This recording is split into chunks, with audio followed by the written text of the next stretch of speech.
This video will be a supplement to the long series on Thomas Reid's Inquiry into the Human Mind on the Principles of Common Sense, in which he gave a philosophy of perception, and focused on a number of common sense principles, but above all, the common sense principle that we perceive by means of our sensations, the sensations being only in the mind, objects that exist in the world outside of our minds. I perceive the red pen, whiteboard marker, and it exists independently of my perception. That's a common sense principle. Reid dealt with a number of other common sense principles when he was describing his philosophy of perception. But the series on this book did not give us a very good, thorough look at what are the major common sense principles Reid talks about. It's to fill in that gap that I'm doing this video. And in this video, I am accessing an online edition of the Essays on the Active Powers of Man by Thomas Reid. Specifically, I'm in essay number 5, and I'm going to go to chapter 1 of essay number 5. And by way of citation, I should probably mention this is an online edition, copyright Jonathan Bennett 2017. And let me see if I can get you the URL. I jotted a note to myself in the URL bar, earlymoderntexts.com/assets/read1788essay5.pdf. Now, to chapter 1 of essay 5 on the first principles of morals. Like all other sciences, morals must have first principles, and all moral reasoning is based on them. In every branch of knowledge where disputes have arisen, it is useful to distinguish the first principles from the superstructure. They are the foundation on which the whole structure of the science rests, and anything that isn't supported by this foundation can't be stable. In all rational belief, the thing believed is either a first principle or something inferred by valid reasoning from first principles. When men differ about such an inference, they have to appeal to the rules of reasoning, which have been unanimously fixed ever since the days of Aristotle. But when men differ about a first principle, they have to appeal to another tribunal, namely the court of common sense. Okay, all branches of human knowledge rely on first principles, moral reasoning included, moral knowledge included. A rational belief is either derived, inferred is maybe a better word. A rational belief is either inferred, that's Reid's word anyway, I like it better. A rational belief is either inferred ultimately from first principles, or it is itself a first principle. If we disagree about something, we could often make arguments based on first principles ultimately. We make arguments supporting our beliefs. I think one thing, you think another thing, and we make our arguments. But those arguments rely on premises. Logic always requires premises. And those premises themselves, well, they ultimately rely on first principles as well, unless they are. Why should you believe the premise of my argument? Why should I believe the premise of your argument? Well, we can give arguments for those too. And this can keep going as long as it needs to. But eventually, we have to get to premises that are first principles.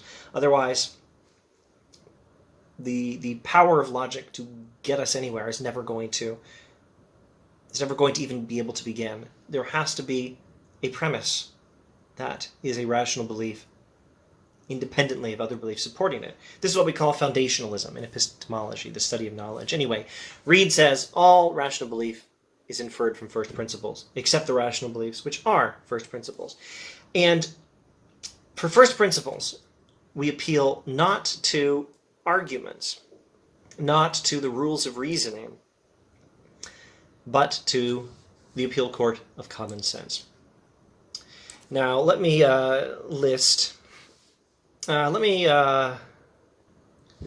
let me go to the next paragraph. The principles I shall list relate either to... No, wait, let's not go there. Let's go back one sentence. In this chapter, therefore, I propose to point out some of the first principles of morals, which are known by common sense, and to which no appeal can be made other than the appeal to common sense, on behalf of which no appeal can be made other than the appeal to common sense. I propose to point out some of the first principles of morals. I don't claim to give a complete list. The principles I shall list relate either to virtue in general, to the different particular branches of virtue, or to the relative weighting of virtues where they seem to interfere. 1. Some things in human conduct merit approval and praise. Others merit blame and punishment, and different degrees of approval or blame are due to different actions.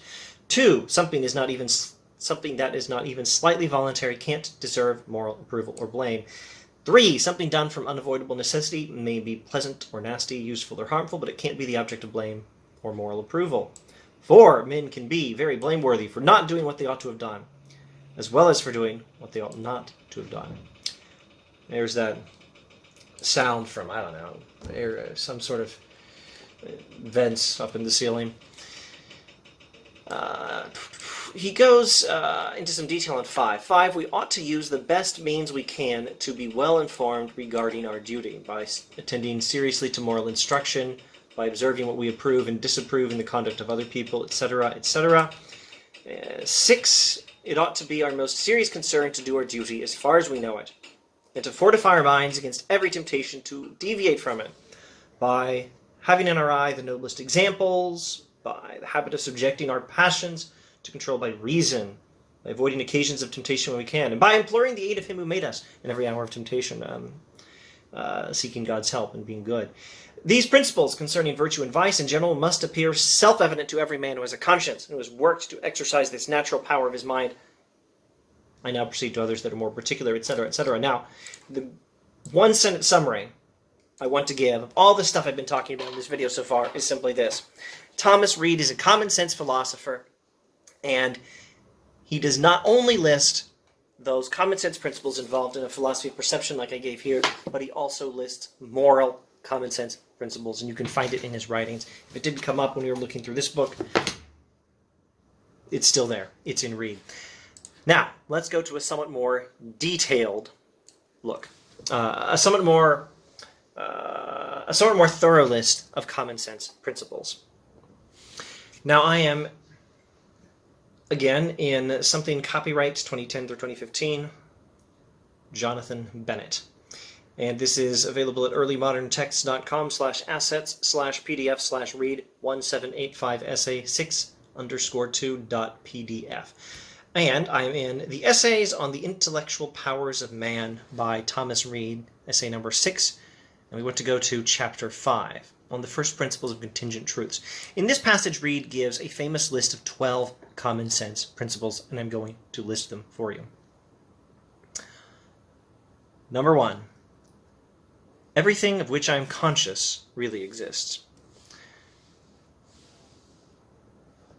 Now when he says conscious of when he says everything I am conscious of exists, he doesn't mean necessarily that things outside the mind that we might be perceiving necessarily exist. I could hypothetically, in theory, be hallucinating. In fact, I suppose whenever you might be watching this video, it's possible that this whiteboard marker no longer exists. Maybe at the end of this video I destroyed it just to show that what you're conscious of does not really exist and therefore disprove Reid. No, it wouldn't work, because he's not talking about that. He's talking about mental things. Everything of which I'm conscious really exists. The objects of consciousness are present pains, pleasures, hopes, fears, desires, doubts, thoughts of every kind. Things in our mind that we are conscious of do exist in our minds. That's number 1. Number 2, the thoughts of which I am conscious are the thoughts of a being that I call myself, my mind, my person. What I am thinking, I really am thinking, that's 1. And I am a mind, I am a person, that's 2. Number 3, events that I clearly remember really did happen. Memory is a source of knowledge. That's 3. Number 4, our own personal identity and continued existence extends as far back in time as we remember anything clearly. That's 4. The past exists. Okay, so 1, what I'm thinking, I really am thinking, or what's in my mind really is in my mind. 2, I really do have a mind. I really am a conscious sentient being. 3, memory is a source of knowledge of the past. 4, the past did exist. It did happen. 5, things that we clearly perceive by our senses really exist and really are what we perceive them to be. That which we know through our 5 senses is real. Number 5 is about the reliability of sense perception. I really am perceiving this here whiteboard marker at this moment. And now that I'm not perceiving it, I am remembering the perceiving of it, because that past really did happen, and my memories of it are a source of knowledge. 6, free will. We have some power over our actions and over the decisions of our will. Some power. 7. The natural faculties by which we distinguish truth from error are not deceptive. Reason can be trusted. 8. There is life and thought in our fellow men with whom we converse. There are other minds. 9. Certain features of the face, tones of voice, and physical gestures indicate certain thoughts and dispositions of mind. It is possible to know something about what is in other minds by means of the state of their bodies. 10. A certain respect should be accorded to human testimony in matters of fact, and even to human authority in matters of opinion. Number 10 is about testimony as a source of knowledge. 11. For many outcomes that will depend on the will of man, there is a self-evident probability, greater or less, according to circumstances. Let me give you my own paraphrase of number 11 here. There is a degree of uniformity in the behavior of sane humans. Number 12. In the phenomena of nature, what happens will probably be like what has happened in similar circumstances. So, if you watched this whole series on Reid's inquiry into the human mind and the principles of common sense, you saw me allude to, following Reid's allusions to various common sense principles. Well, here is now his big list of 12. It's still not thorough because it doesn't even cover the moral principles earlier in this video, but it is a very good list of 12 common sense principles by means of which we know the world. Now, let me give you a short summary of those common sense principles in my own paraphrase. 1. My perceptions really are my perceptions and what I think I really do think. 2. I exist. 3. My memories are reliable. 4. My own past really did happen. 5. The world outside my mind, which my 5 senses perceive, really exists. 6. I have free will. 7. Reason is reliable. 8. Other minds exist in the beings wherein it appears to me that they exist. I'm not the only conscious being in existence. 9. Physical and linguistic signs convey knowledge of the mental state of those other minds. 10. Testimony is the source of knowledge. 11. There is a degree of uniformity in the behavior of sane humans. 12. The past resembles the present. In other words, there is a uniformity to events in nature.